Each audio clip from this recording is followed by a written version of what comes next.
नमस्कार। मैं doctor Manju Jain, retired associate professor pharmacy saint degree college Kanpur. जैसा कि मैंने कई वीडियो में आपको बताया कि मैं पिछले साल से धर्मार्ग नामक शीर्षक के अंतर्गत आध्यात्मिक और धार्मिक विचारों से संबंधित या छोटे छोटे प्रसंग जो बहुत सारगर्भित होते हैं, बहुत गहन होते हैं और हमारे अंतर मन को झिझकोर दे, ऐसे वीडियोस आप तक शेयर करती हूँ। और ये जो हमारे जो एक सोशल ट्रेट्स, सोशल क्वालिटीज़ आती हैं, वो हम घर से सीखते हैं और फिर जब हम घर से बाहर जाते हैं तो वही सीख हमको काम आती है। और ये सीख कैसे है? धर्म मार्ग को अपनाने से मिलती है। या फिर आप प्रेरणादायक कहानियाँ सुने, उसको आत्मसात करें और धर्म को अपना करके चलें। और कभी भी कोई भी प्रतिकूल स्थिति में आप डगमगाएं नहीं, अपने के पथभ्रष्ट ना हो, बल्कि धर्म मार्ग का सहारा लेंगे तो आपको वो कभी पथभ्रष्ट करने भी नहीं देगा। ये भी बात है। तो मैंने इसी कड़ी में आपके लिए एक शीर्षक, एक विचार निकाला है। शीर्षक है उसका, दुख ही सुख का मूल। सोचिए, यदि दुख होता है तभी भगवान को याद किया जाता है, या भगवान जिसको अपना समझते हैं उसको कष्ट देते हैं ताकि वो उसकी गुहार वहाँ तक पहुँच सके। तो इसको हम तक लाए हैं डॉक्टर दिनेश चमोला शैलेश जी।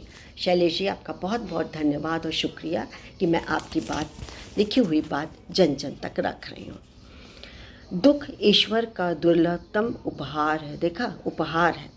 वह इसे उसे ही प्रदान करता है उसका जो उसका अपना नितांत अपना होता है। वाह! विद्यालय का सर्वोत्तम और प्रभावी गुरु वह है जो विद्यार्थी को उसके अवगुणों से परिचित कराए, उनसे मुक्त होने के उपाय सुझाए, व अवज्ञा करने पर उसे यथावश्यक दंड भी प्रदान करे। जीवन की परीक्षाओं में वही श्रेष्ठतम होता है जो अत्यंत श्रमशील होकर अपने अभीष्ट को प्राप्त करता है। यह देह तो किसी विशेष कार्य हेतु उस मालिक ईश्वर से संविदा पर निर्धारित समय के लिए मिला घोड़ा है। अब उस समय विशेष में आप उसकी सेवाओं का भरपूर उपयोग कर अपने लक्ष्य, मानव जीवन का कल्याण में सफल हो जाओ, या इसका उपयोग न करते हुए केवल बिना कुछ कहे घोड़े की ही सेवा कर उसे आलसी बनाते रहो।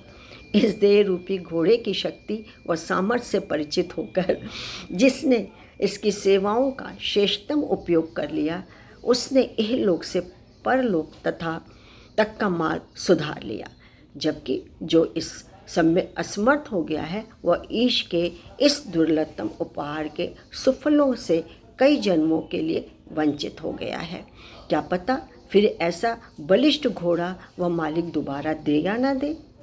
दुखों के गहन जंगल के नीचे ही शाश्वत सुखों की उर्वर धरती कर्मशील व्यक्ति की आतुरता से प्रतीक्षा करती रहती है।